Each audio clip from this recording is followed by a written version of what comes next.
Hello, middle school parents. I hope you are off to a great Monday, the first Monday of November. It seems so funny. I couldn't wait for October to get here, and then it was here and gone. So, November will be the same way. But I want to talk to you today. What we've seen with the pandemic is just an increase in anxiety in our students. And so, I want to talk to you a moment about self care and balance and helping them.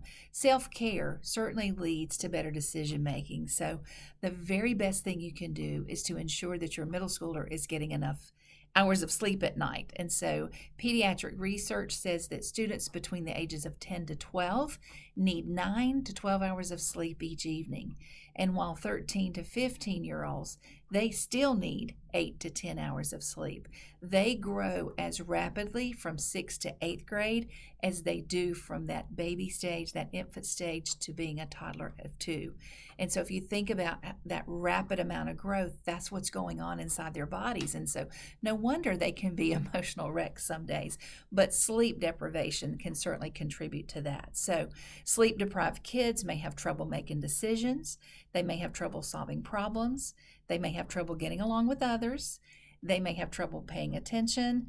And most likely, they have trouble regulating their emotions. So, the National Institutes of Health also have reported that sleep deficiency is tied very much so to depression, to suicide, and to risk taking behavior. So, as you know, social media can also contribute to this problem.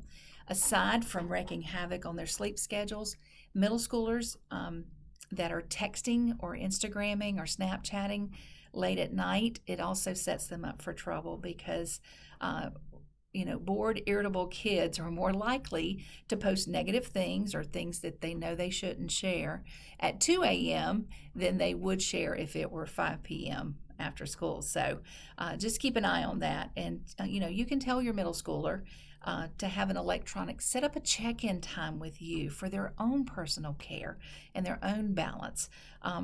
Or ban the use of their phone in their bedroom. I promise you, they won't post there what they would probably, they may be more risky in posting in their bedrooms when they think everything's private and they feel safe and secure in there than they would if they were in your family room. I think about that was the room that was off limits to guests when I was growing up. You couldn't, if you had a friend over, you stayed in the family room and that kind of thing. So I think we need to go back to that because there's a false sense of security when they have that phone in their bedroom, and it's like inviting the world into that. And of course, you don't want that. So, another thing to do is to test some ideas to help them make guided decision making and to help them establish, boundaries. Maybe, at 9 o'clock that phone goes up for the evening. Maybe you seal it in an envelope, but leave it there to, keep them from, that teaches them to set boundaries for themselves. They may not be ready to regulate that yet. You may have to do that for a while where you take it to charge it in your bedroom during the night, and then eventually lead to the point where you can seal it in an envelope, lay it there, and have them make the conscious decision not to go there during the night. So, allowing them to keep it, just not to open that envelope, okay? It helps them set the boundary for themselves. Help them establish boundaries with peers.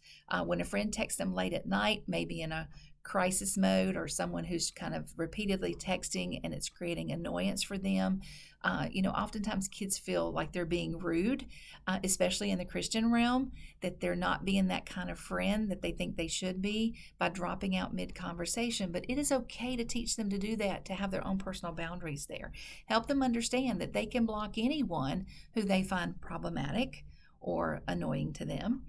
Teach them the skills and the habits they need to maintain balance. And if you sense that your middle schooler uses social media to self-soothe, and we see a lot of that, we see a lot of adults doing that, encourage them to take a break. One of the things I've done is just taken up a new hobby to keep my hands occupied. I've taken up sewing in the evenings. And so I find that reducing my amount of time on the phone personally on social media also reduces anxiety and stress with me, and so enables me to sleep better at night. So, our students need us modeling that for them.